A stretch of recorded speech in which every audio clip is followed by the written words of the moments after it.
There is none beside you.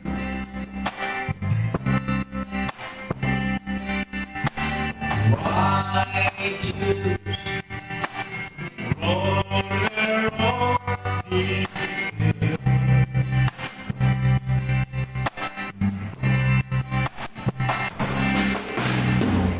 Musicians will come and bow down.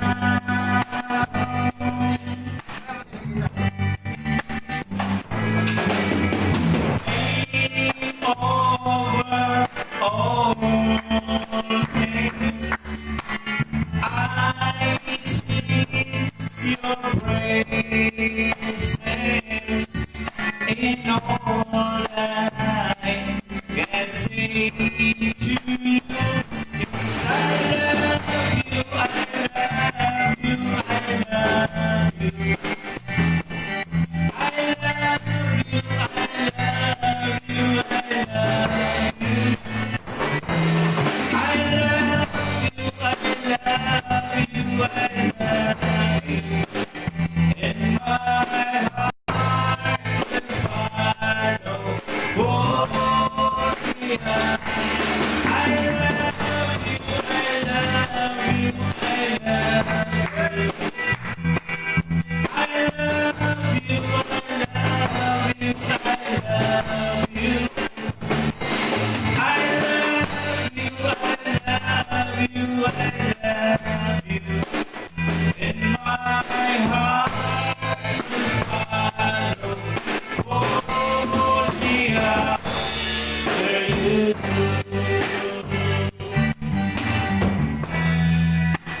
And my heart will follow. Gloria to you. Yes, Lord God, and my heart will follow. Gloria to you. Amen, yes, Lord. Kahit po kami lahat at kahit kami pasimula na, siguro pangunahan tayo ni Brother Jason sa ating opening prayer.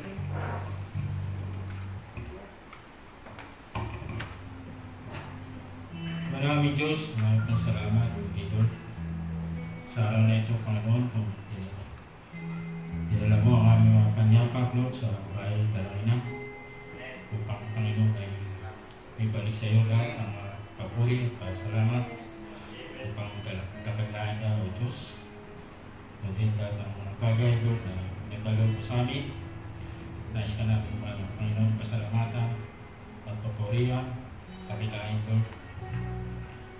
Maraming pong salamat, minsan pa, Lord. At pangunahan mo kami, Lord, sa mga oras na ito, Panginoon Diyos. Lahat ng aming mga papuri, maging ang mga kapatiran, Lord, na nais na tumarito, O Diyos. Yata mo po sila. Maging, Panginoon, ang mga kapatiran din na nasa online, Lord. Abutin mo po sila, Panginoon. Kung paano, Lord, na gumagawa ka dito sa amin, sa bahay, sambahan, ganun din, Lord, i-comfort mo sila, Panginoon, ng mga naka-online. Ikaw po, Panginoon, nag-abot ng bawat mga pangailangan, lahat ng mga suliranin, O Diyos. Minsan pa, Panginoon, ay iwalay mo po, Panginoon, ang aming mga kaisipan na hindi kanais-nais, Lord, sa paningin. At gawin mo kami, Panginoon, na may puso na nagpapakumbaba, O Diyos. Maraming pong salamat, Lord. At pangunahan mo po kami, Panginoon. Isa pa, Lord, kung meron ka pong nakitang hindi mga bagay na kanais-nais sa aming mga kakulangan. Yung pagkakamali, Panginoon, bigyan mo kami ng kapatawaran, O Diyos. Hallelujah, Lord. Tawarin mo po kami, Panginoon, sa aming mga kahinaan, Lord. Ikaw pong magtunog. Ikaw pong magbigay ng kalakasan, Lord, kung kami man ay isa manghihina. Lord, wala po kami magawa, Panginoon, kundi ikaw, Panginoon, ang gumawa. Maraming salamat, Lord. Ikaw po ang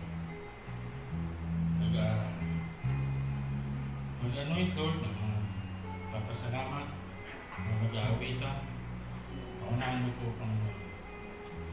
Gusto pa, Lord, sa mga naging bahagi at sa aming mga pag-aawita, patotoo, Lord, muna ka po.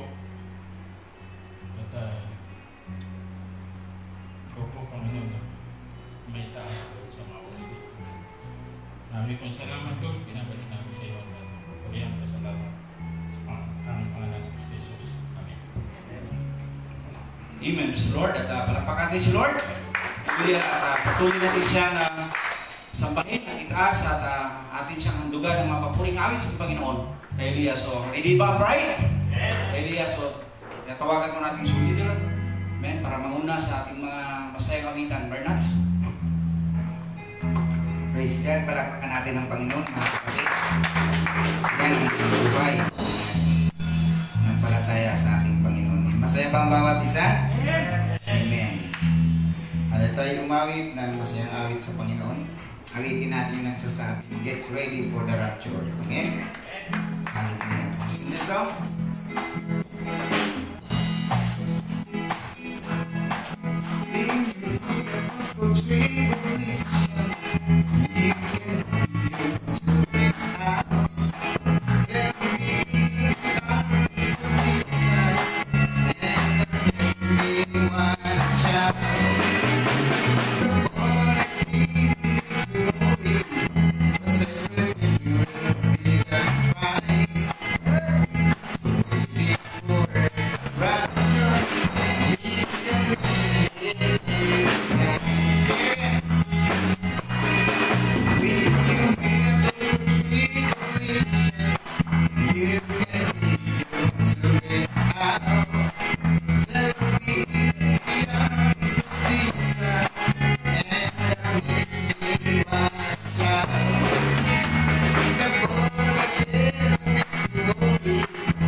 For the last time, get ready.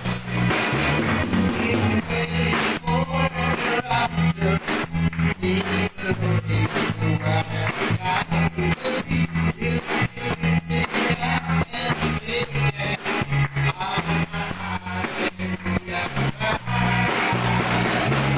Yes, they will greet us over all the other side. Waiting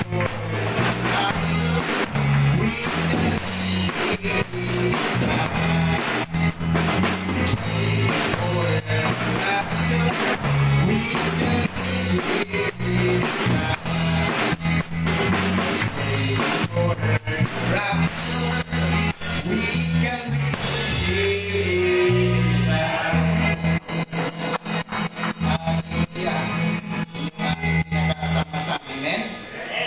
Tayo aalis na sa mundo nito. Pray ng Panginoon siguro sa ating huling awit. Sing this song.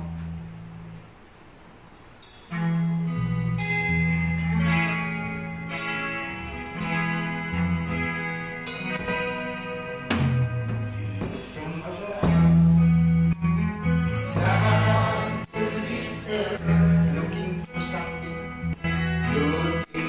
something that will bring you joy. Though you own everything, but from your very own, there's something you want. Till you saw your precious bride, hallelujah, was in you before the world began. You created from unbelief and trust God.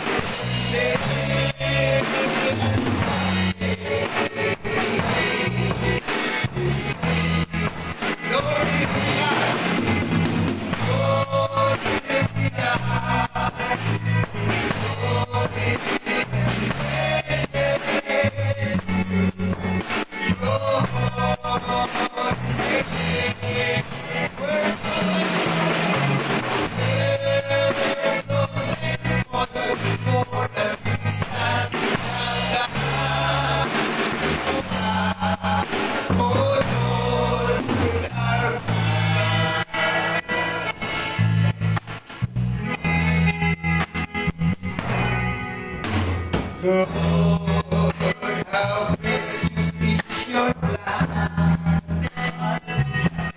How it takes us and made us a perfect one. This is perfect, but I will not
dumako sa mga salamat, Stevie.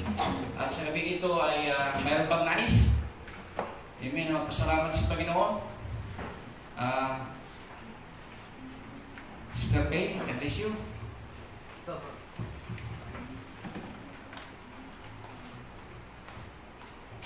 Gusto kong pasalamatan si Lord. Hindi siya nagkulang sa lahat, sa kalakasan, sa patuloy na mga biyaya niya, tunay na sa kapayapaan, sa kaligayahan, sa kabila ng pandemic na ito. Tunay na inapapurihan ko si Lord dahil baka bukas makasimula ng magbiyahe ang jeep namin. Tunay na hindi nga sila pwede ang asawa ko at saka yung anak ko magbiyahe dahil magsaswap. So ang iba na lang kahit sabi ko, boundary na lang na kunti, okay na yun, pagkasyahin na lang. Kaya pinapapurihan ko si Lord.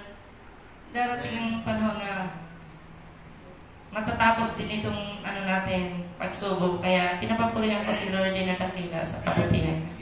Amen. Hallelujah. Bless God. Amen. At sino pa ang nais? Sister Luna?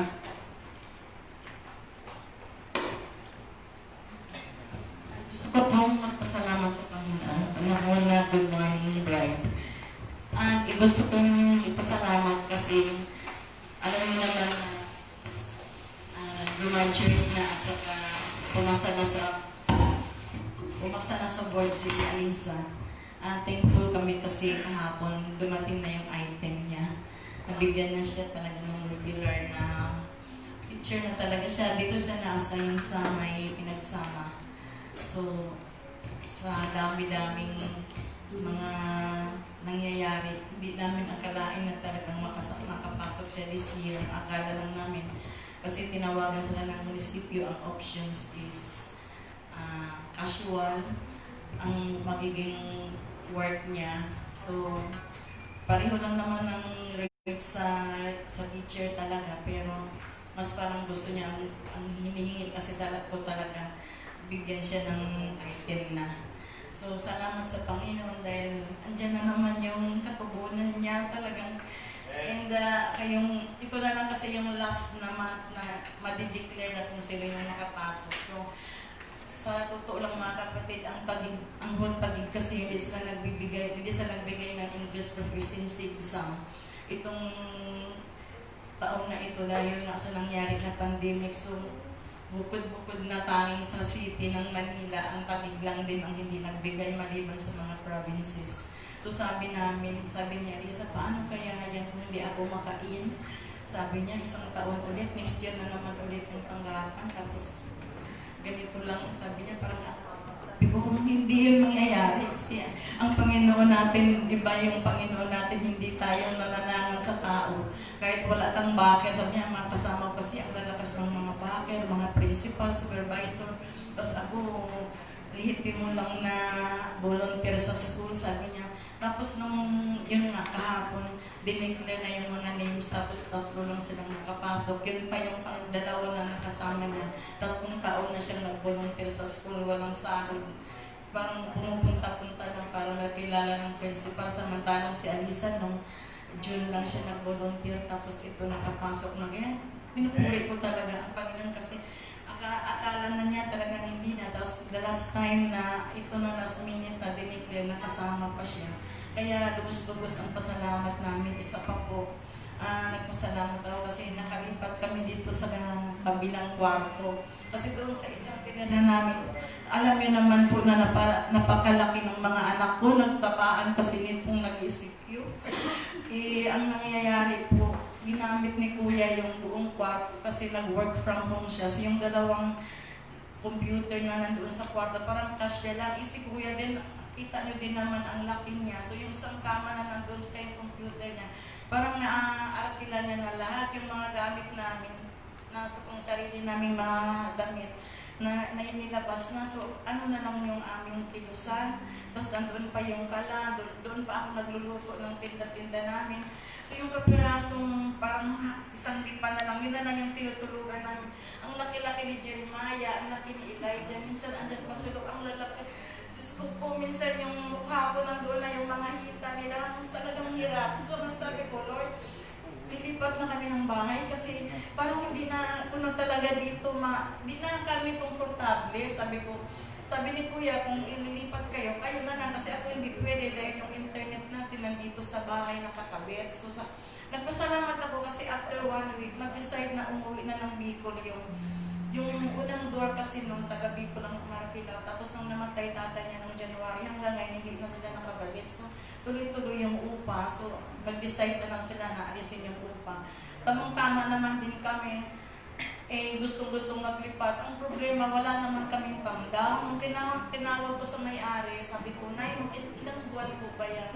Down niya, sabi niya, 3 months daw. Sabi niya, tinaasan ko na yan, 4K na. So, Diyos ko, para ako nilalagnat sa price ko. Sabi ko, 12,000. Sabi ko naman yung nahagilapin yung 12,000. So, nung gabi na yun, nag-pray ako. Sabi ko, Lord, sana wala naman maigsisa yung mga kamay. Kasi alam niyo mga kapatid, sa totoo lang, ilang beses ko na talaga napatunayan niya. Alam mo ba, isa pang patotoo ha, nung nagkasakit si Robby naman ng dengue, walang-wala din kami talaga. Nag-bleeding na siya, nagbating sa ospital siya. Talagang suko na halos ang doktor dahil yung internal organs niya nagdudugo na, tapos lumalabas na yung mga kung ano-ano. Pero tumawag ako kay Pastor lang. Sabi ko, Pastor, ipag-pray mo kami.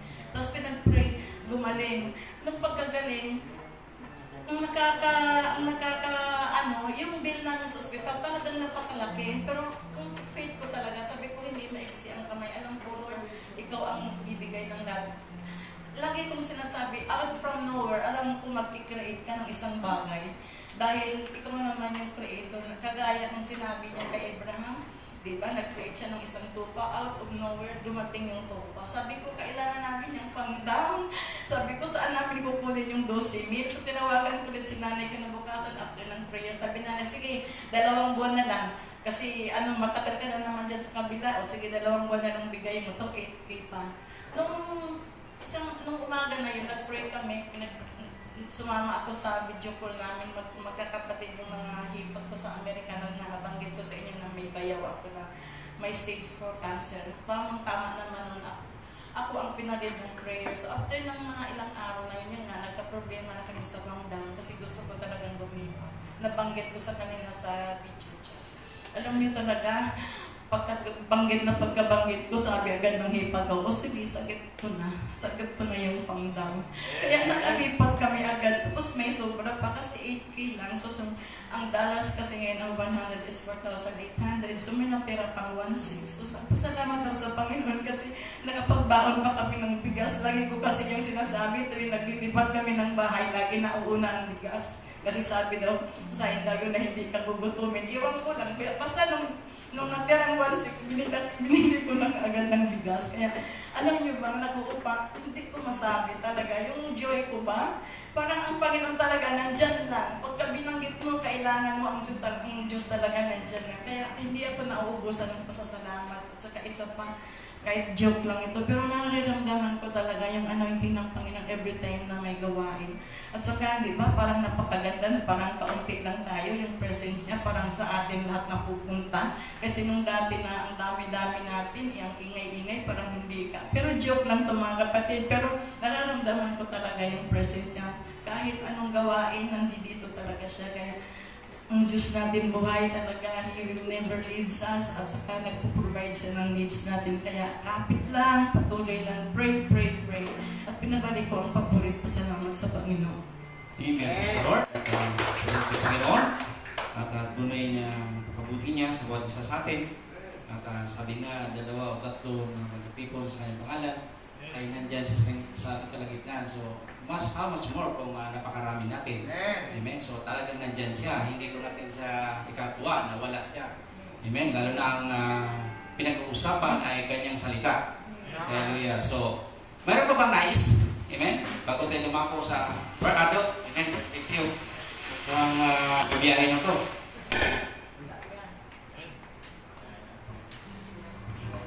Praise God. Nais ko lang ibalik ang papurit pasasalamat kay Lord God. Kasi alam na po natin, isa rin akong jeepney drive at natigil din sa pangasada. Nais ko lang pasalamatan sa Lord sa kapila ng walang regular na income. Binibless pa rin niya po ako.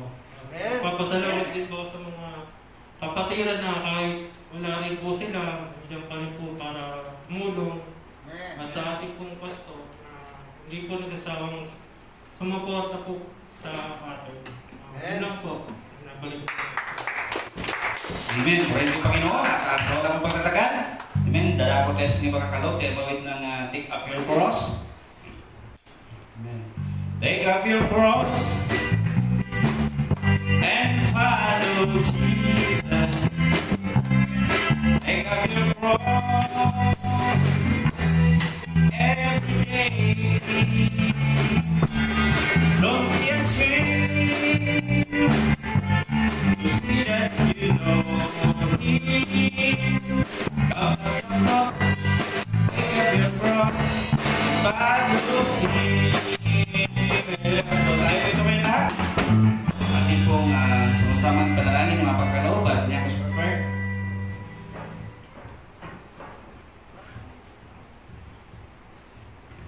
Tayo po ay manalangin. Dakilang Diyos, minsan na naman pinagkalooban niyo kami ng panahon upang kami sama-sama magpuri at sumamba sa inyo. Dakilang Diyos, salamat po sa mga oras, kalakasan ng katawan, kalusugan, mga patuloy po ninyo pinagkakaloob sa amin. Salamat po, Panginoon, at nakita kami upang makaisang isipan, kalooban, upang kami ay magpuri sa inyo at magpasalamat po. Ito po patuloy na mag-take sa servisyo ito, Panginoon. Ito po manguna, ito po Panginoon, lahat-lahat ang tunuin mo ang bawat sisidlan ng aming mga puso, Panginoon, sa pamagitan ng iyong mga mensahe. Paskasan mo rin po at papalain ang mga handog na ito, ng mga kapatiran, at patuloy po ninyo palabuin, Panginoon, sa kabila ng mga dinadanas namin, Panginoon, patuloy pa rin kayo maging matapat sa amin, Panginoon. Maraming salamat sa iyo, Panginoon Diyos, at patuloy ng bigay, Panginoon, inspirasyon sa gawain ito. Ito po ang aming pasalamat, dalangin sa pangalan ng Jesus Cristo. Amen. Amen. Praise the Lord at tayo makita sa mawit bago po bigay sa ating pastor upang maghayag ng salita ng ating Panginoon. Tayo mawit ng I will sing sa G. I will sing, I will worship you, I will bow myself down humbly at your throne. I will do anything, I will give everything to you alone. Once again, hallelujah. I will sing, I will worship you, so I will bow myself down humbly at your throne. I will do anything, I will give everything to you, my Lord.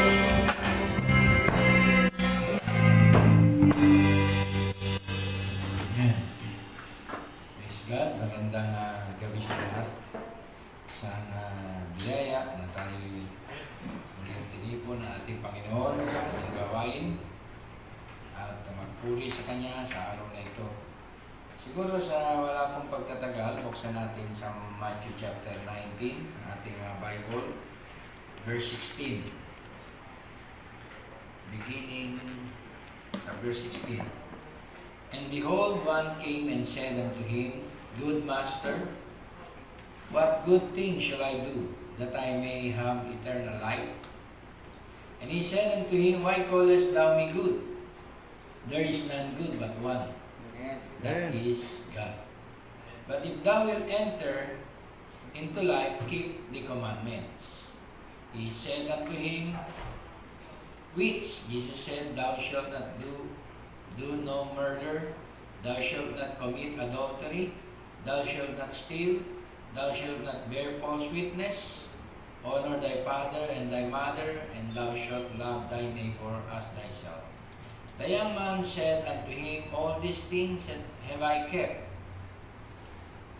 from my youth up, and what lack I yet?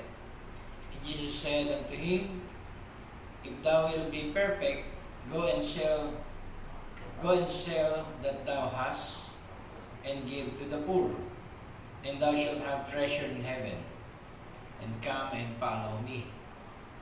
But when the young man heard that saying, he went away sorrowful, for he had great possessions. Then said Jesus unto his disciples, Verily I say unto you, that a rich man shall hardly enter into the kingdom of heaven. And again I say unto you, it is easier for a camel to go through the eye of a needle than for a rich man to enter into the kingdom of God. When his disciples heard it, they were exceedingly amazed, saying, Who then can be saved? Amen. Tayo po ay yumuko at magpasalamat. Puri, dakilang Diyos na mabagin at mapagpala sa gabing ito, Lord. Kami ay dumudulog sa iyo. Muli mo kaming katagpuin at dinggin. Kami ay sumasamo ng espiritual na kalakasan sa iyo. Maghayag ka, mag-usap ka sa iyong alipin at sa iyong mga anak. Tuloy mong ihayag, Lord, ang biyaya ng mensaheng ito. Hallelujah. At abutin mo maging mga kapatiran na nasa kabilang side na dumidinig. Naway makasumpong din sila ng kalakasan sa pakikinig at pananambahan sa gabing ito. Salamat, Lord. We give you back all the praises and glory. In the name of Jesus Christ we pray. Amen and amen. Tayo po'y makaupo na. Good evening sa lahat, to all the believers, at maging sa mga kaibigan o friend of the bride, sympathizer, at sa lahat ng ating loved ones. Binabati ko kayo sa pangalan ng ating Panginoong Hesus. Now, nice to share itong topic, tema ng prophet sa the investment. O yung tinatawag na pagninegosyo o pag-invest. Diba? So, ito po ang number 1 ngayon, mga kapatid, na palaisipan sa tao ay ang tinatawag nating investment. Sapagkat ang prophet din po ang nagsabi na sabi niya gano'n sa kanyang mensahe, huwag mong itago ang iyong pera sa iyong bulsa, kundi iyong tinatawag na ang tawag dito ay paramihin. Okay? Sabi nga, kung yan ay mananatili lang sa iyong pocket, ni 5 o ni 5 bilig, walang dadagdag dyan. Right. Diba? Eh, pastor, sa bangko naman. So, ganun din. Dati po, akala natin na yung mga may pera, lalagay nila sa bangko, kumikita. Hindi na po sa panahon na ito. Diba? Ang binabayaran mo na lang sa kanila, yung security nila sa pera mo. Eh, sabi, a good businessman or a good businessman knows better than to gamble. Don't gamble. You're going to lose. You can't win. So, sino po yung nagbabaka sakali? Diba? At sasabihin niya, susugal ako. So, wala daw pong winner dyan. You're a pauper one time. A rich man. The next, then back a pauper again. Magiging pulubi ka ulit. Kung naging mayaman ka, mamaya ubus din yun. Gambling is a disease. Right. Ganun din po yung mga loto o yung mga tinatawag na lottery. It's just an evil spirit. And it's get unto people sometimes in a mild form. Hindi naman po yun, hard form. Yun ay mild form. Diba? You can gamble in religion and might not know it, but you can. So, ganun din mga kapatid, sa religion, hindi ka rin pwedeng sumugal. Diba? At sabihin mo na, isusugal ko na to, bahala na, kung ito'y totoo, o ito'y mali. Basta ang malaga, may isang kamambigas ako dito sa aming religion. at yung aking mga anak ay pinag-aaral ng aming mga sponsor. Diba? Sino pong nakaalam namin mga ganyang religion? Mga, diba? Mga religion na okay naman na tumulong. Diba? Pero mga tao, ang pinunta nila ay yung personal, hindi na po spiritual. So another thing sa investment, I choose this because it was businessman which would be interested in investment. And most all people like that investment, and especially it would ought to be outstanding to a group of businessmen. And we're always trying to find somewhere to make a few investment, to make a few dollars. And that's all right. I have nothing to say against that. And that's perfectly all right. Okay, dahil merong tama naman na investment. At meron ding tinatawag na one overnight investment. So ang prophet ay hindi po siya naniwala doon sa ganong klaseng investment. Okay, at sinagi niya yan dito, okay, sabi niya, any good businessman should not take his money and gamble. And some believers should never gamble. Right. O, yung pera mo, dodoble yan, triple yan. Invest ka na. Pala, investment is scam. Okay? I'll take the chance on it. Don't you do that. Don't you do, sabi ng prophet. There's a pattern laid down, a definitely thing, and it does not belong in any certain group of people. It's God's word, and don't gamble on that. Okay, now don't take chances. And any other thing I notice among people, sometimes especially, a man get a hold of a little money, and then he'll try to invest it in some kind of a get rich overnight. Bilis mo, overnight ka agad, mayaman ka na. Some unidentified business. You lose the shirt off your back. And you know that, see? Don't you try that? And a good, sensible, thinking businessman won't do that. Right. Hindi ko sila kakagat doon kasi traditional sila eh. Gusto nila, yung konting barya, bumabalik. Ito, pabor po ito sa mga negosyante, yung ating tema. Okay? Sabi ganon, some unidentified business. And you lose the shirt of your back. And you know that, see, don't you try that. Nag-warning siya. And a good, sensible, thinking businessman won't do that. It's somebody who is green at the job will take a chance like that. It never pays off. Yun po ang kanyang habilin, mga kapatid. Okay, tuloy lang natin, no? Where people have their life saving, and they get some little gadget out and get rich overnight, real quick. And all like this, and they got it. The first thing you know, they find themselves up on skid now, somewhere trying to satisfy their, or drown their thoughts of what they've done. Kaya yun po ay nakakalula, diba, na tinatawag ng mga pangako. And that could be applied also in the realms of Christianity. Hindi ko rin pala yun, 54. Some get rich overnight, shake hands with the preacher, and put your name on the book, and it's all over.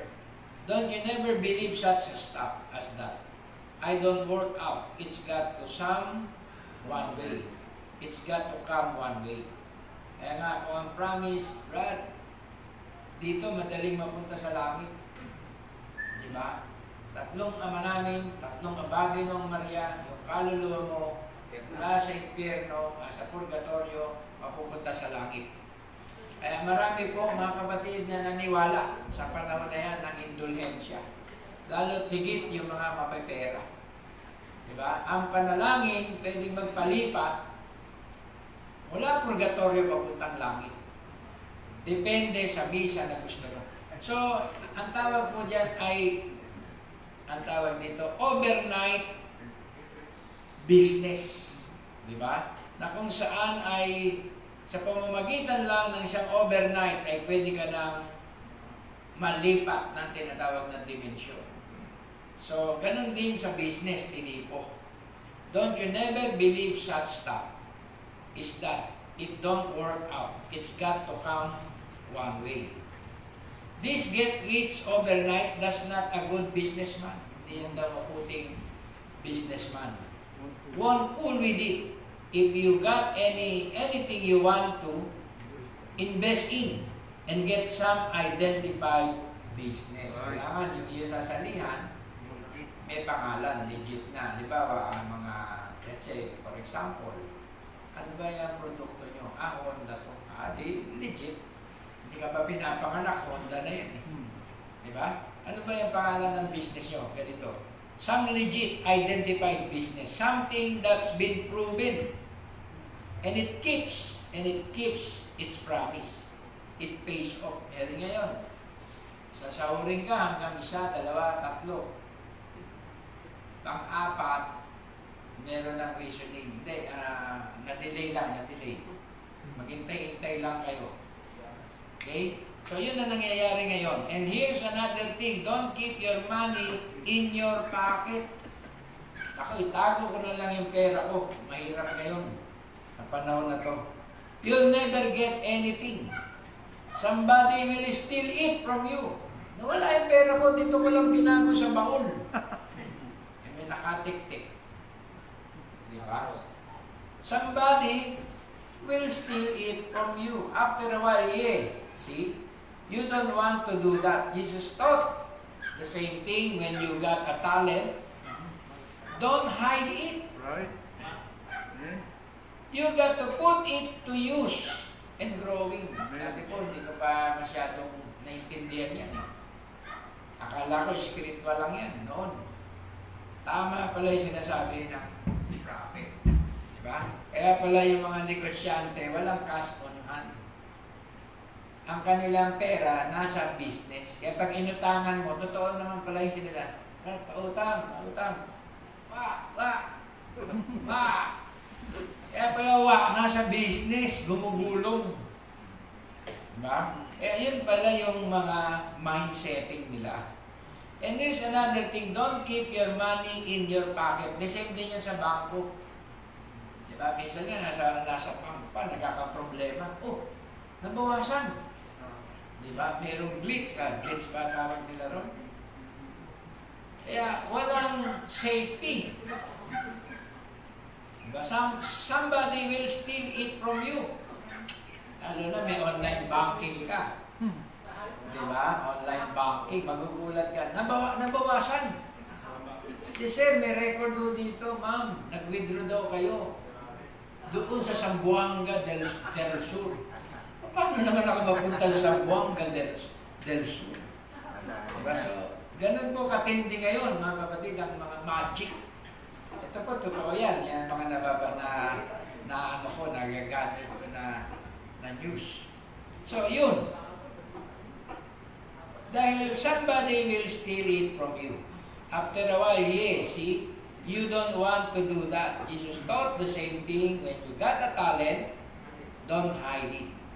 You got to put it to use growing. Amen? Yun ang wise man. Yun ang tunay, mga kapatid, na business-minded. Amen? So, remember, if you've got some investment, something to invest it in something that's good, something that's real, something that's been proven, that will pay off, some good, reliable, and identified firm that has been proven to pay off in the past. It's got a name behind it. You men know that. So, malaga talaga yung pangalan. Diba? Kung may business ka at may pangalan ka, hindi mo naman hayaan masira yung pangalan ng business. Kaya totohanin mo yan. Maging sa mga online, sasabihin nila, hindi kami scam. Okay, may pangalan kami. Huwag kayong kabahan na mag-deposit na o magbayad na. Diba? Pero kinakailangan ma-share mo yung mga ilang bagay. Yan ba ay legit? Diba? Reviewin mo yung review. Mamaya may nagmumura doon. May nagwawala doon. Pagka hulog ko, nawala na. Diba? Andun po yun, mga kapatid. Kaya, yun ang tunay na nag-i-invest ng pera. Now, this young fellow sa ating teksto that we're speaking about, this young businessman, he was given the opportunity to make an investment in one of the greatest businesses that he could invest in. So, mayaman na siya. Marami na siyang ano tawag dito? Naipatayong, kasi noong una, hindi pa usunod ang bangko eh. Ang pinaka-bangko doon, barnyard. Kamalig yun. At marami na siya natayong kamalig. At doon naka-stock. Yung buhay probinsya po, mga kapatid, ang tunay na pera nila, yung mga sako ng bigas. Pag may mga ganun ka, big time ka. Diba? Magkakagutom na lahat, ikaw hindi. Itong young rich fellow na to, marami na siya na ipatayong kamalig. Ibig sabihin, well-known na siya sa business. Okay? Bakit? Meron pa rin siyang tinatawag na hinahanap-hanap. Meron pa rin siyang kakulangan. Diba? May nararamdaman siyang emptiness. At gusto niyang mag-invest dito sa business na to. Ito yung greatest business that he could invest in. And he was given the opportunity to follow Jesus. Nabigyan ng pagkakataon na sumunod ang ating Panginoon. Sabihin, nakilala niya, na-meet niya, at nagkaroon siya ng koneksyon para makipag-usap. Okay? And what a ridiculous thing that he did. What a rash thing that this young fellow given this type of an opportunity to invest his soul and his money and whatever he had in the kingdom of God. And he turned it down. Pagkakataon na sana siya na mag-invest sa kingdom of God. Diba? Ng kanyang soul, ng kanyang pinansyal, ng kanyang business. Flatly. And we look at him this morning as this young businessman. A very poor businessman. But you could not have told him that Jesus could not tell him any better. See, the Word of God, when Jesus speaks, it's all truth. It does not have to be explained. Tama po yun, hindi na kailangan niya ipaliwanag. God just speaks the truth. And He don't have to go around like we do and try to explain it. Pag si Jesus na, hindi mo na kailangan i-break pa yan. Ang nais ni Jesus na ating Panginoon, paniwalaan mo na lang yung sinasabi niya. Bakit yun ang ine-expect niya? God in flesh siya. Diba? Hindi siya ordinary, mga kapatid, na mga guro. Hindi siya ordinary, mga kapatid, na theologian, pare na nag-aral. He is God in flesh. Kaya kapag sinasalita niyang salita sa bawat tao, ang ine-expect ni Lord, tanggapin mo at paniwalaan mo. Hindi siya nag-expect ng debate. Diba? Nag-a-argue ka pa, Diyos na ang kaharap mo. Kaya yun, mga kapatid, no? That's all there to it. And He said, follow me. That's all. And He did not have to tell him why. Diba? Sa kabila ng great achievement ng young rich fellow, sa dami ng narating niya, isa lang, dalawang salita lang katagang sinabi ng Panginoon. Sell all thou hast, come, follow me. Sold it, give to the poor, and come, follow me. Ganun lang ka-straight yung statement. Diba? At ayaw na ng Diyos, ng Panginoon, ng marami pang explanation. Diba? At yung muko ang young rich fellow. Dahil hindi niya kayang lunukin yung mga ganong pananalita. Dahil una, number one, ang swerte naman ng mga mahihirap na yan. Hindi ba? Minana ko sa aking mga magulang ang investment na to. Pinaghirapan nila, itinuloy ko. Ngayon, ibibigay ko sa kanila. Ano na mangyayari sa akin? Isa yun sa naisip niya.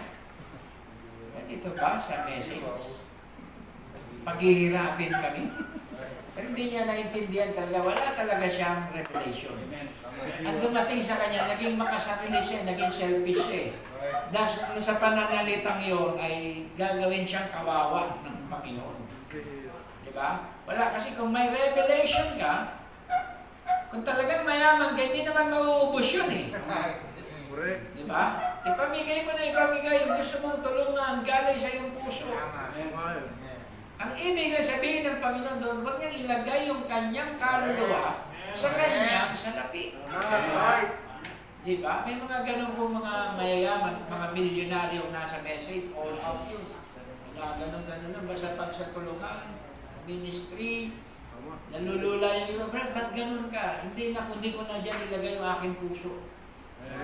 Kung naintindihan sana ng binatang mayaman yung sinasabi ng Panginoon, ay hindi siya mag-walk out.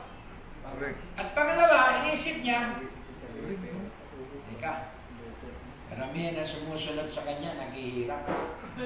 Kasi come and follow me. Diba? Follow me, sabi ng Panginoon. Pag sinunod ko, maghihirap ako dito, kawawa ang lagay ko dito. Yung mukuna lang siya. Instead naman ng palataya siya, hindi niya alam ang lahat na naglilingkod sa Panginoon, pinagpapala. Hindi niya alam ang lahat na nagbigay ng buhay sa Diyos, mga kapatid, isa sa ayos din naman ng Panginoon na kanilang footprint, sinabi siya. Kasi kulang siya ng tinatawag na kapayagan. The footprints of a righteous man, siyempre, is ordered by the Lord. Saan man siya umakbang, saan man siya lumakad, kakasiyan ng Diyos yun. Kahit disyerto, patutubuin ng Diyos doon, ang pananim. Diba? Kahit disyertong tigam, ang Diyos magpo-provide ng bukal. Yun lang, mga kapatid, ang nakita ko sa mga anak ng Diyos, mga kapatid. Ano man ang hawakan nila, ipaprosper ng Diyos. Bakit? Followers na sila ni Christ. Binigay na nila ang buhay nila sa Panginoon. At sila ay nag-invest na, mga kapatid, ng lahat. Sabi nga ni Peter, Lord, lahat po iniwan na namin. Kumbaga sa mga manunugal, todo na. Diba? Pati pamato, wala na. Uwian na to pag natalo. Diba? Inano na nila lahat, nilay down na lahat nila. Binaligtad na lahat ng bulsa, ginano na. Ayan, Lord, saan pa kami pupunta? Binigay na namin sa iyo ang aming buong pag-asa. Sa iyo na kami nag-rely sa panahon na ito ng pandemic, sa panahon na ito ng kahirapan. Hindi kami natakot na sumilip sa church niyo. Kahit limitado ang bilang. Kasi nakakatakot naman po, di ba? Pag, meron doon, meron. Di ba? Yung pala, taga-Lazada. Nakakagulo din sa labas. Pala, yung order ni... Yung order yun. So, binigay nila yung buong buhay nila. Di ba? Hindi sila natakot sa anumang persecution. Pares din doon sa Day of Pentecost. Alam niyo ba, ang Day of Pentecost, nag-gathered sila sa time na bawal po yun. Kasi time of Sabbath. At mahigpit ang mga Hudyo, kapag Sabbath, parurusahan ka. Kapag nasumpungan ka, na kung saan ay lumalabas. Di ba? Pero, lumabag sila, mga kapatid, sa protocol ng mga religious group.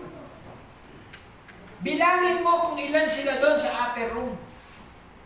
120 po sila roon na napuspos ng Holy Ghost. So lahat yun nagsilabas. Paano ka mapunta sa upper room? Di ba? Hindi ka lalabas sa inyong mga bahay. Di ba? Pero sila yung napuspos ng banal na Espiritu. Kaya, wag po kayong masyadong matakot sa COVID. Diba? Wag po kayong masyadong matakot sa COVID. Diba? Ang katakutan nyo, mga kapatid, yung spiritual nyo na tinatawag na kamatayan. Diba? Ang COVID, gawa lang po yan ng tao. Diba? Kaya huwag kayong matakot. Ang Diyos ay higit na dakila kaysa sa COVID. Kasi, totoo naman, pastor. Totoo naman, may nagkakasakit sa ganyan. Parehas lang ng mga SARS yan, SARS-2, iba pang mga infeksyon, di ba? Pero ang nakita ko dyan, mga kapatid, hindi po yan virus. Yan ay bakterya. At pag nadali ka naman talaga ng bakterya, hindi ka sasantuhin. Pero meron na pong na-inventong antibiotic dyan.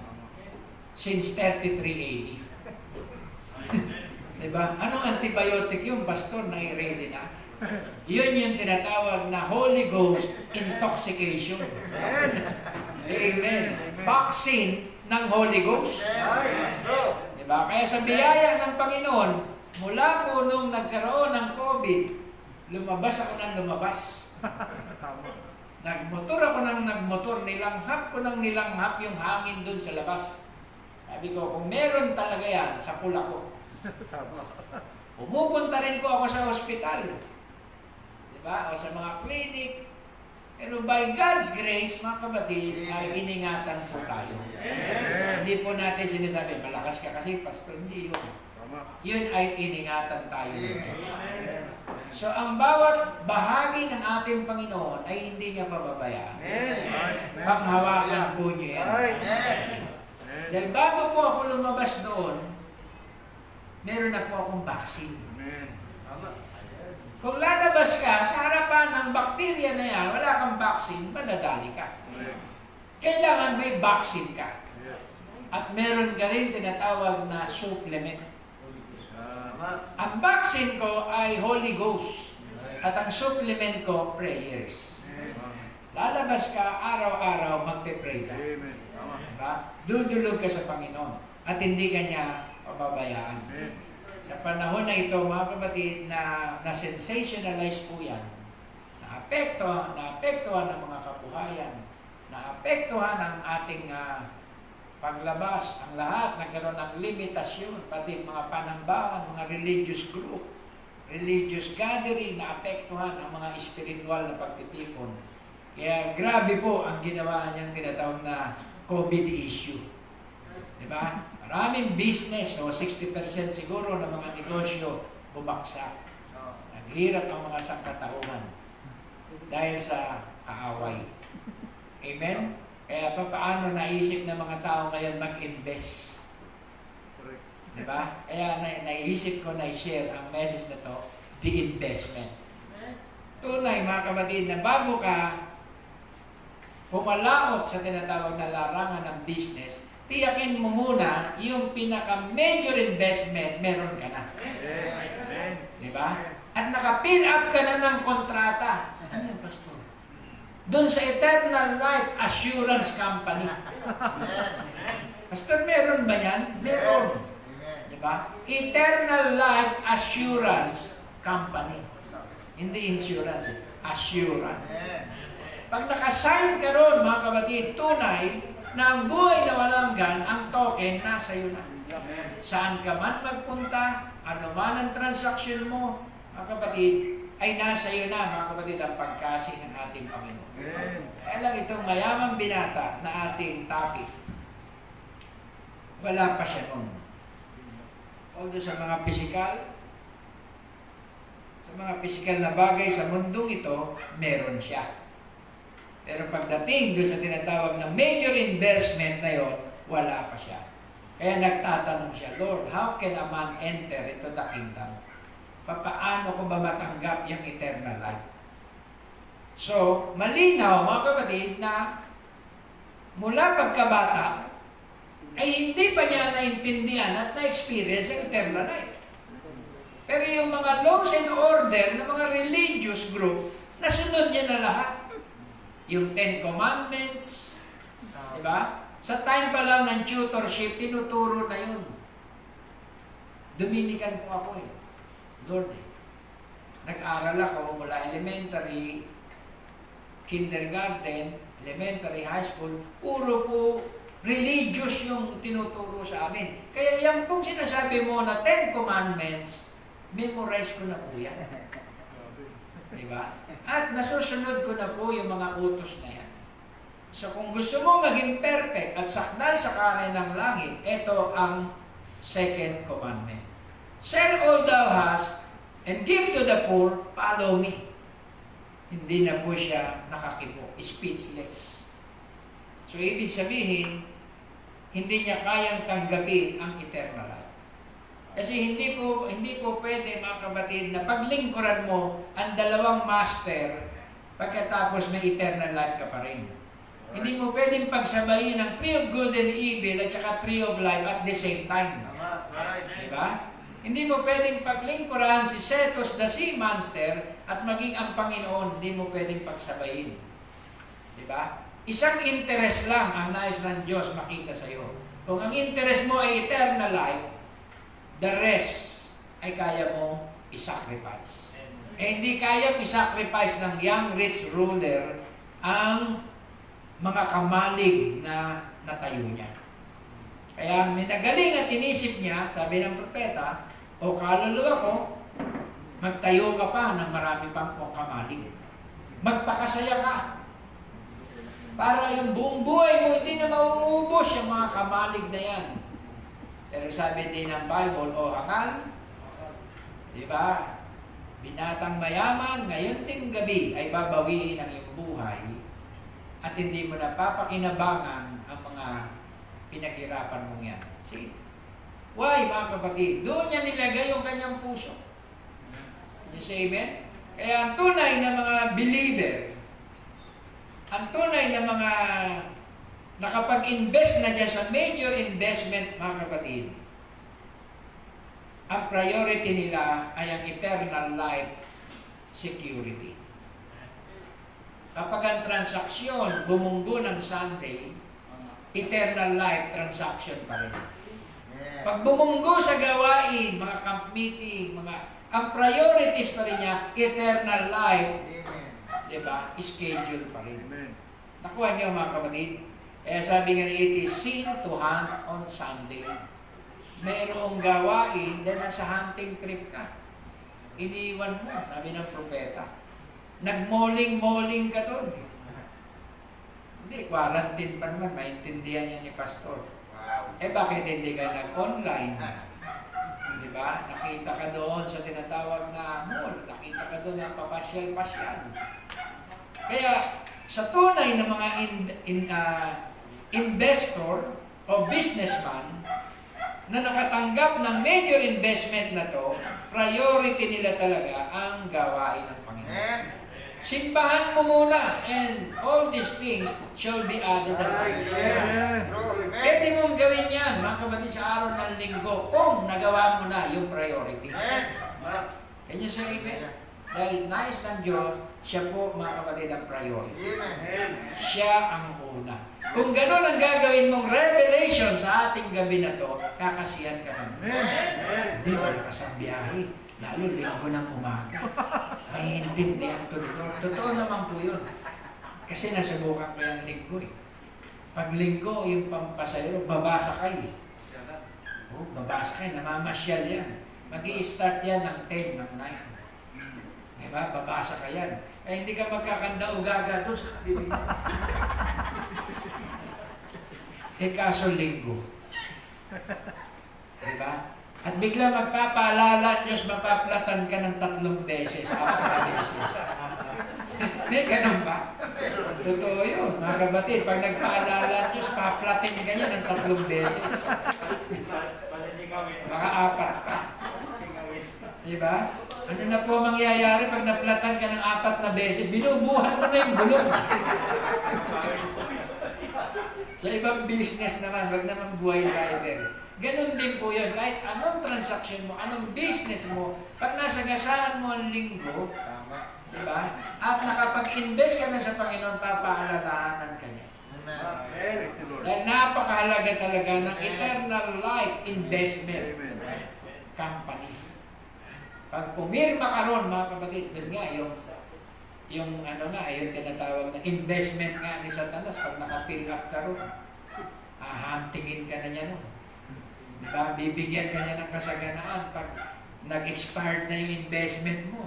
Hanapin, tapos na, lapse na yung investment mo. Go to hell. Di ka na, susunduin ka na nun.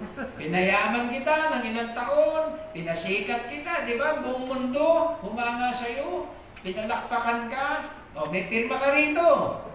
Halika na, let's go home. Hindi ka na makakatangki ron. Paano ang karir ko? Doon mo ituloy sa hell. Yung pagsasayaw mo doon, di ba? Doon mo ituloy sa hell yung pagbabasketball mo ron. Doon mo ituloy sa hell yung karir mo. Meron pa bang papalakpak to? Oo, marami naman, mga demonyo din. At pinaparusahan ka ron, paghihinto ka. Biruin mo, paghihinto ka, parurusahan ka. Ibig sabihin, pagdating sa impyerno, gano'n ang mangyayari sa... Kung dito, sikat kang actress, sikat kang aktor, at ang buong mundo'y humahanga sa'yo. Pagdating din doon sa impyerno, yun din ang gagawin mo na walang pahinga. Diba? Hirap naman yata. Totoo po yun, mga kapatid. Kung ano yung nakamatayan mo dito sa lupa, at doon ka nag-invest, sa other side, tuloy yun. Kaya lang po yun ay walang sukat ang oras. Tuloy-tuloy yun, mga kapatid. Kung namatay kang makasalanan, marami ang buhay, kung ano yung kasalanan na yung ginagawa mo, nakamatayan mo, doon sa other side, ganon din yun. Let's say, GRO ka, or ikaw ay, ang tawag dito, kalapating mababa ang lipad, di ba? Dito sa lupa, marami kang sinirang tahanan, sinalaulang buhay. Doon sa impyerno, ang makakatalik mo ron, mga demonyo din. Na walang katapusang kahirapan. Bakit alam mo, Pastor? May nagkwento eh.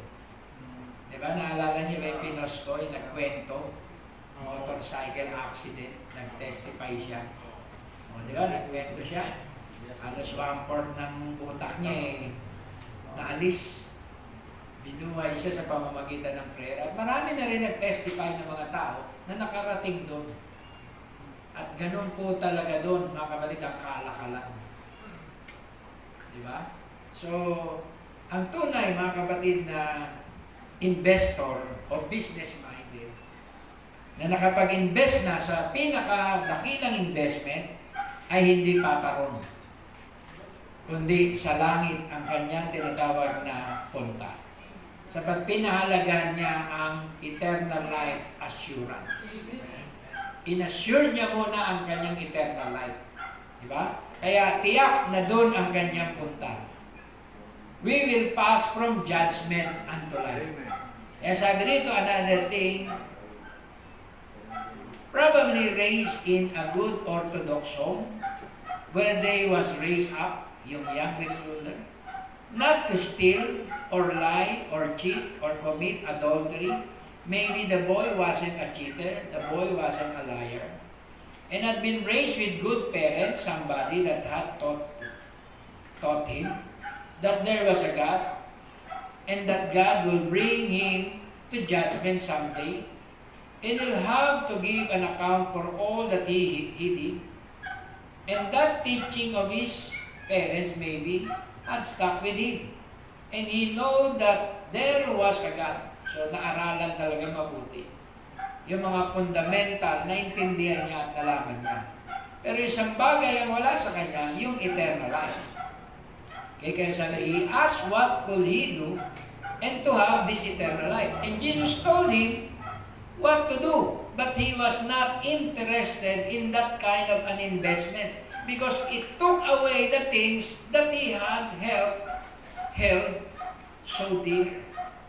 So hindi niya pinahalagahan yung investment na ino-offer ng Panginoon sa kanya, sapagkat kung papahalagahan niya, mawawala ang pinakaiingat-ingatan niya sa buhay niya. Mawawala ang absolute niya at priority niya. Well, you say that man had money and it was taken from him because the money, rather, Jesus was taking it because that was his earthly possessions. But it don't altogether mean money. There are just a lot of more things that we told to us. Hindi lang po pera ang usapin doon.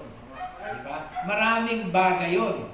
Just as much as idol. As that young man held to that money, popularity, denominational difference, passion, lust of the world, idols, everything. There is so many things that men today, instead of being rich, do things, they of money, they hold to different things like that. Just as tight as that young man, because they're not interested in the investment that Christ is offering them. Ang dami palang connection nun. Hindi lang po money ang usapin doon, kundi lahat ng bagay mawawala sa kanya. Kasi sabi, come and follow me.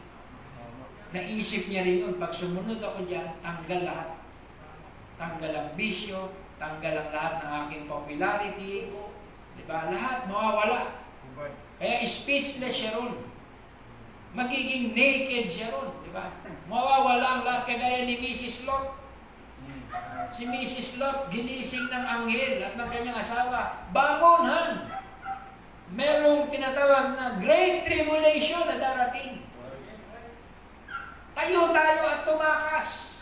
Paano yung ating mga bagay-bagay? Iwan, sabi ng anghel, dahil splits, minute lang ang nalalabig, kailangan makatakbo tayo. Nakatakbo nga, nalilila-lilo. Pero yung puso niya nandun. Yun, naging haliging asin. Diba? Kasi ang heart niya, hindi talaga decided. Yung physical niya na pasama, na carried over, pero yung heart niya, yung mind niya, yung soul niya, nandun sa Sodom and Gomorrah. Kaya hindi pa rin siya nakatakas. Kasi ang tunay na pagtakbo ron, takbo, huwag ka nang titingin. Kasi di ba, umaapoy na ng asupre. So sa kabila ng umaapoy ng asupre, nandun yung panghihinayang niya sa pleasure, sa popularity, sa fame. Di ba? Kasi yun ang dinulot ng kanyang kasaganaan eh. Kung si Miss Brother Lot ay mayor, siya ay mayora. Ang mga mayora, maraming amiga, maraming barkada, maraming tropa pips. Diba? Ang daming mawawala sa kanya. Yung kanyang ballroom dancing, yung kanyang tinatawag na ano ba yun? Yung nauusok, yung umaga. May Zumba, sama-sama yun. Mawawala lahat yung kanyang yung kanyang hilig at tradisyon. So hindi niya kaya. Pinanghinayangan niya yun. Kaya hindi po siya nakasama. So ang Diyos, mga kapatid, pag inalis niya sa iyo ang mga bagay na yan, bibigyan ka niya ng ibang bagay na hindi involved sa kasalanan. Kasi ilalayo ka lang niya sa kasalanan. Bibigyan ka niya ng mga bagay na hindi ka na magkakasala. Yes. Amen. Pero hindi kaya ni Mrs. Lot yung transition na yun sa kanyang buhay. Kaya ang tunay, mga kapatid, na mag-i-invest, kailangan din may faith ka. Right. Diba? Mapasok ka sa business, kailangan may faith. Hirap yata yung pinapasok mo. Hirap yata mamuhunan dyan. Baka wala na mangyayari sa'yo pag puro baka. Diba? Kasi pag yung doubt, fear, hindi ka susuong sa isang negosyo, sa isang anak buhay. Diba? Dahil ang iisip yung baka hindi mabili yan. Diba? Yung pa-engine mo, baka hindi mag-click. Diba? So, yan ang mangyayari sa'yo. Any business, kailangan daanan mo ng faith. Diba? Pag wala yun, hindi ka makakapag-invest. Dahil sa spiritual, ganun din po, mga kapatid, ang way ng Panginoon.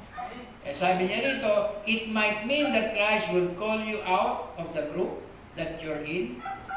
Christ might call you out from the card party that you have in your church, the bunko game, the society that you belong to. As you hold to that, you're just as much making a rash mistake as this young rich man did. You're holding to something more of a treasure than investing your life's journey in Jesus Christ. Kaya doon siya nahulog. Diba?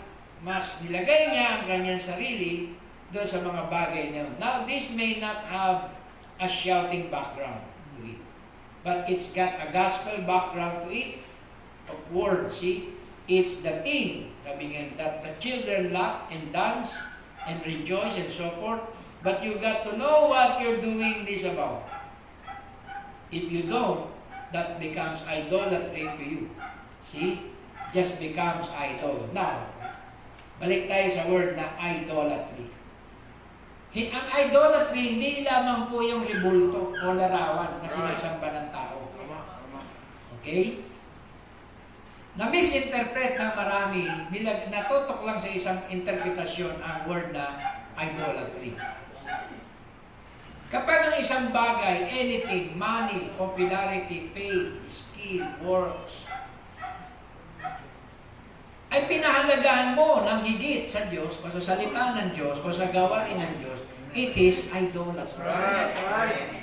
Kahit yung gitara, yan, pag yung gitara na yan, nilip up mo, dumating ka na sa tinatawag na pananaw na walang ibang gitara na kagaya nito.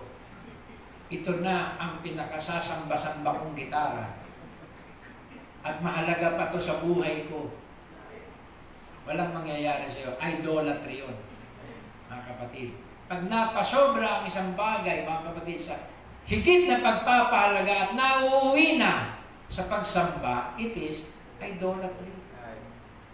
Kaya ang idolatry marami. Di ba? Maging beauty is idolatry. Tingin ka ng tingin sa salita. Ang ganda-ganda ko talaga. Ang good-good ko talaga. Pa-selfie nga. Di ba?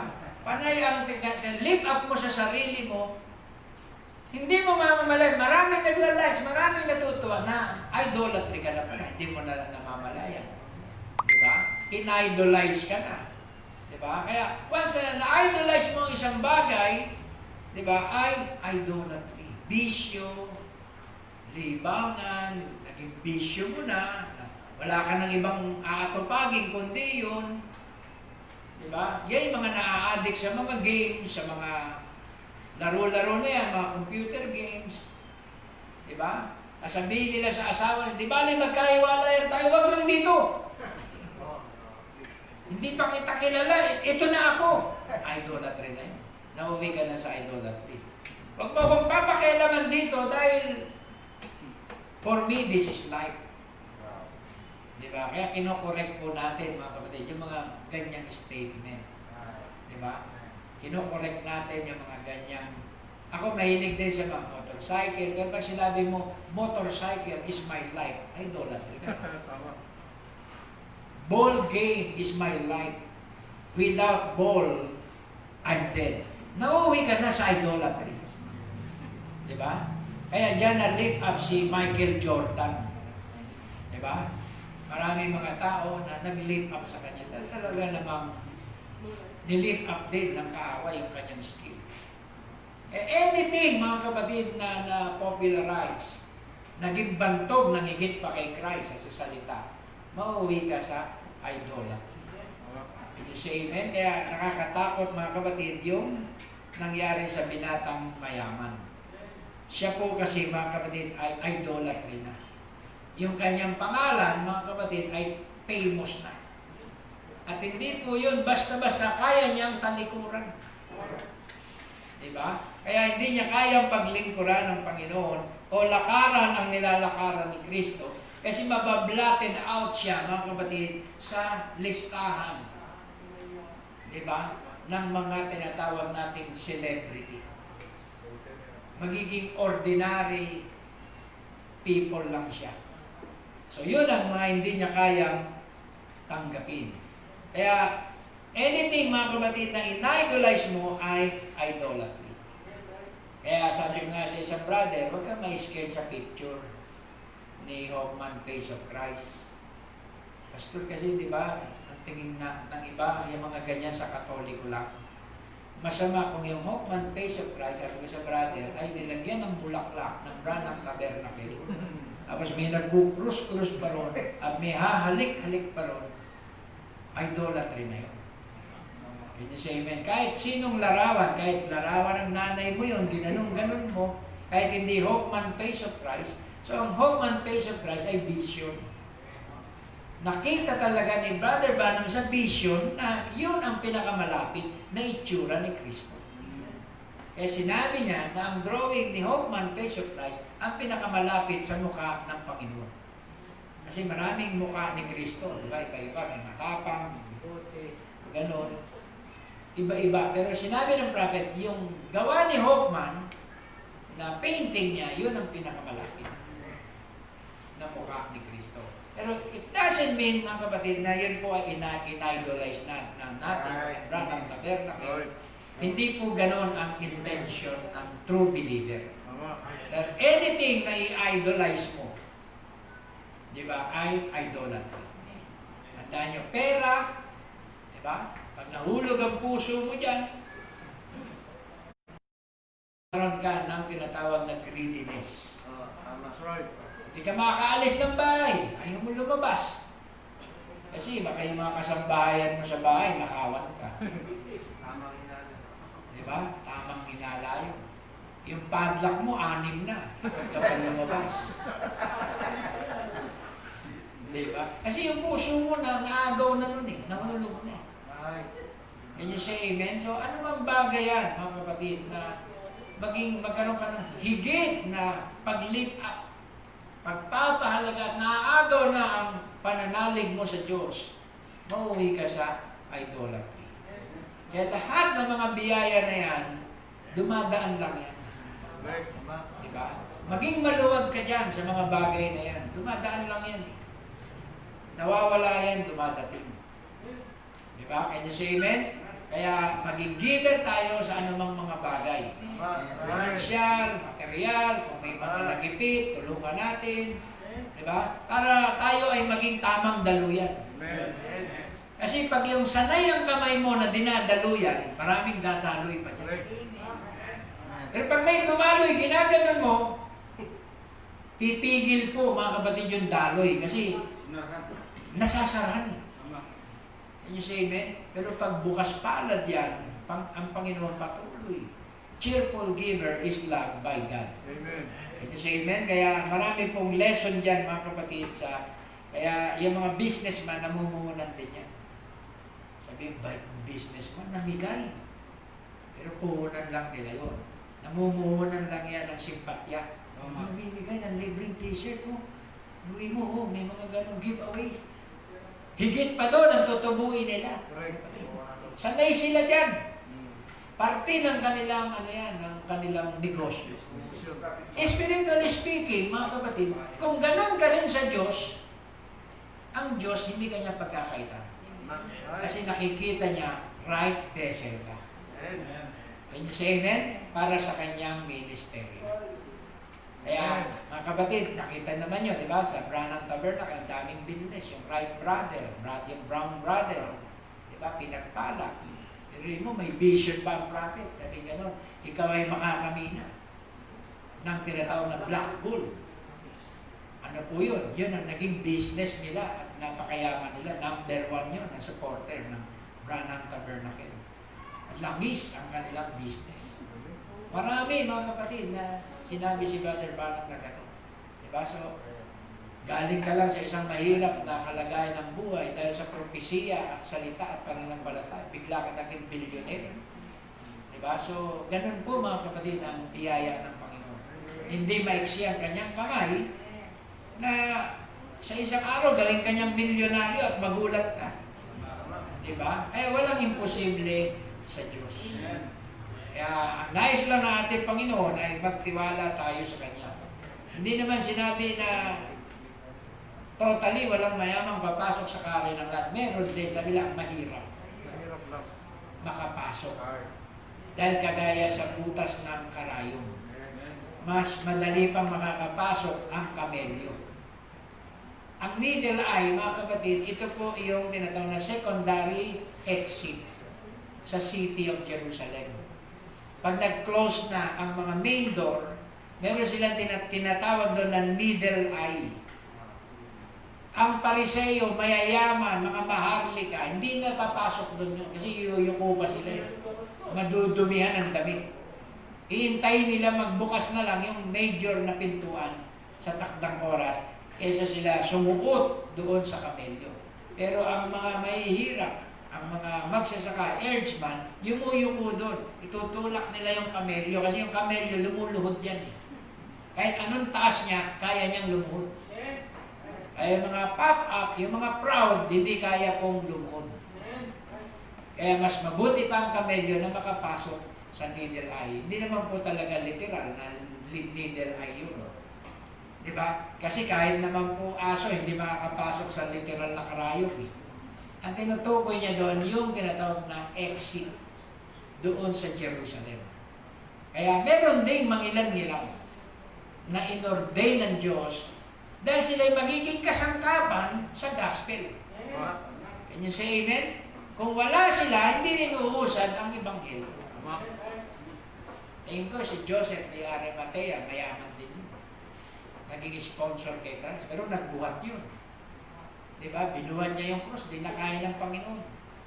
Kaya yung right hand of fellowship niya, binigay niya kay Kristo. Ang ibig sabihin po ng right hand of fellowship, your resources, your wealth, your strength, diba? Your full influence. Yun ang ibig sabihin, mga kapatid, ng right hand. Hindi po yung sinabing pag right hand lang, literal lang na puwersa mo sa pagbuhat. Hindi po. Yung lahat ng magagawa mo ng iyong kanan, ibibigay mo ang all out doon sa Ebanghelyo. Kasi kung hindi mo gagawin yon, yung Antichrist dadating. Hihingin niya ang lahat ng iyong right hand. Pag hindi mo ibibigay, equivalent ng debt. Diba? Ang iyong forehead, kukunin niya rin. Malalaman niya naman kung ikaw ay talagang disciple niya sa time ng Trinity appears. Diba? Sa pamamagitan ng iyong forehead, yun po ang iyong support. Yun yung iyong tinatawag na understanding. Diba? Kaya pag nalaman ng Antichrist na hindi mo binigay yun sa kanya, papatayin ka rin niya. Parang loyalty check. May magsusumbong sa'yo. At sasabihin, hindi naman totoo yan na sa'yo pure na totoong followers mo. Yan ay traitor sa iyong sa iyong imperyo. Kaya papapatay yun kagaya ni Hitler. Diba? Lahat ng mga niya, may mga siya may mga intelligence siya lahat ng mga official niya. Diba? Talagang yun. Talagang dinetect niya mabuti yun. Kasi may isang general siya, di ba, na yung bulag, nakalimutan ang pangalan nun. Pinasabog yung meeting niya. Di ba? Kaya naging naging wise si Hitler. Lahat ng mga general niya, niya yung loyalty check. Sa time din ng 666, ganun din. Pag nalaman ng Antichrist, yung forehead mo hindi sa kanya, yung right hand mo hindi sa kanya, kakalat yun. Diba? 666, gano'n. Ayaw ipagamit yung kanya sasakyan. Ayaw ipagamit doon sa doon sa institution. Tapos yun, sa time ng 666, diba? Kasi yun ay one world control power yun sa buong mundo, sa buong individual. Diba? Kaya maghahari yung 666. Ang bride, mga kapatid, sa panahon natin ngayon natin binigay ang right hand of fellowship at ang ating forehead.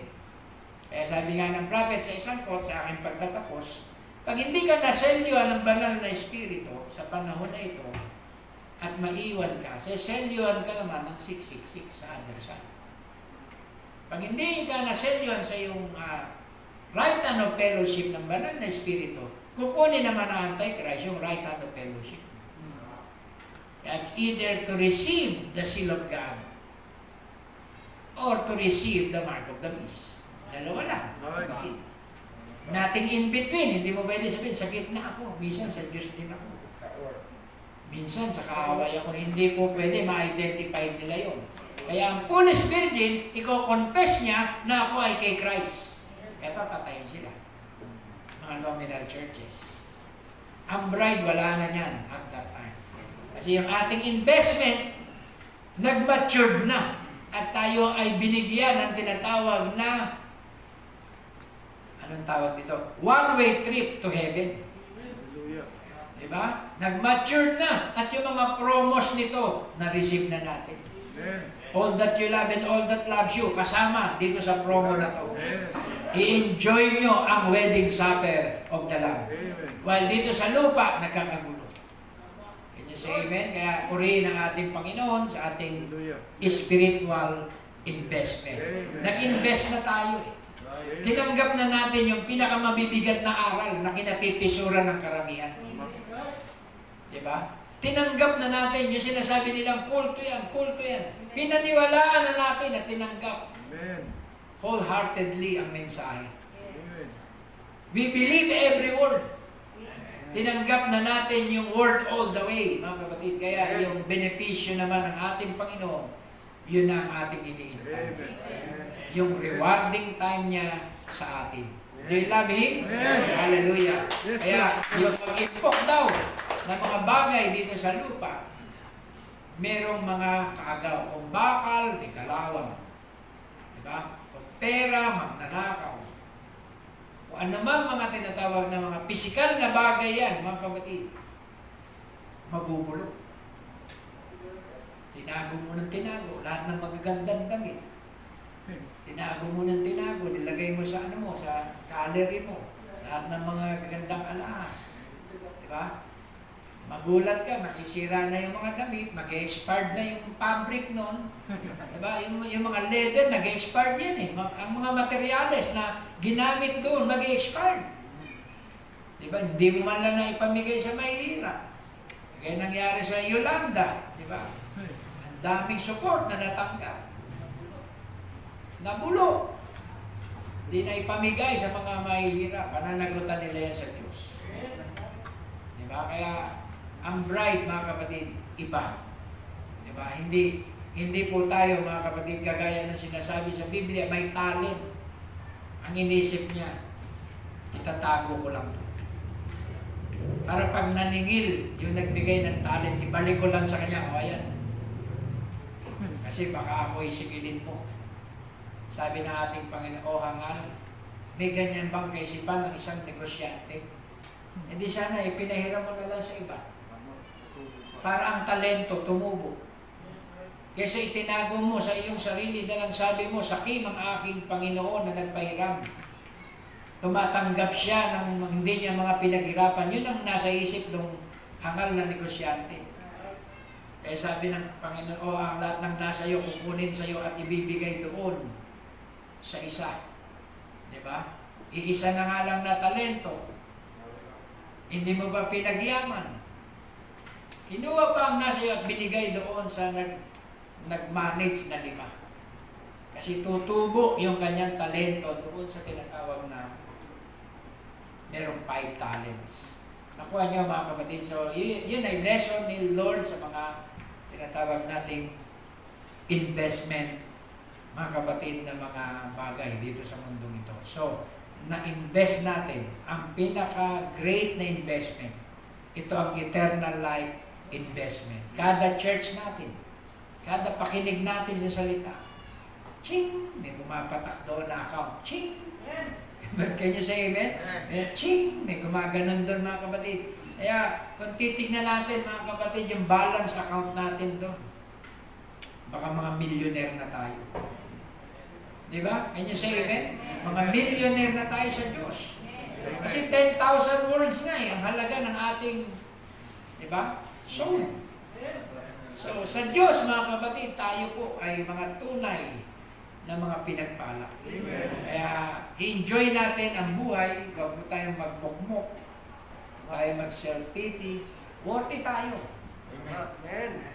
Kumakain ka, worthy ka dyan, kasi anak ka ng Diyos eh. Huwag mo sabihin, hindi ako worthy, nagpakahirap ka nga, kaya worthy ka dyan. Diba? Anak ka ng Diyos, mga kapatid. Kaya yung camel ay yung tinatawag na ox, diba? Na kung sa'yo umumuya, ay hindi dapat busalan. Kung ikaw ay nagtatagumpay sa iyong paghihirap, worthy ka. Right.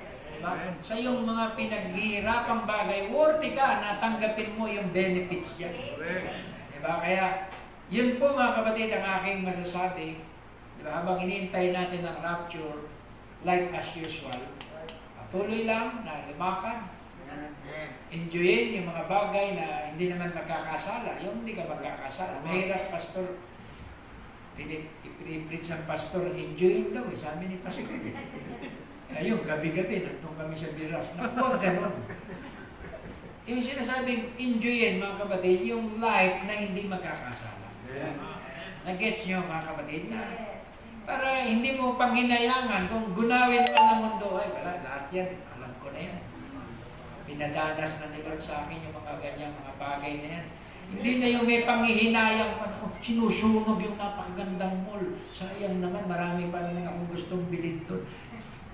Wala ka nang ganun eh. Mawawala na yun. And you say amen. Dahil sa'yo, natural na lang yung mga bagay na yan.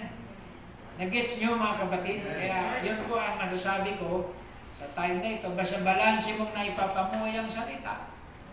Diba? Balanse mong naiintindihan, mga kapatid, yung kompleto. Diba? Yung pagtulong, pananalangin, pagdamay, diba? Pagsisikap, balanse mong nagagawa yan. Sa mata ng Diyos, mga kapatid, kaabagan ka nga. Amen. Say amen. So tayo tumayo, tayo manalangin. Overtime na po pala tayo. Let's pray. Kung may prayer request, ay ating idalangin. Meron ba dyan sa online? Prayer request.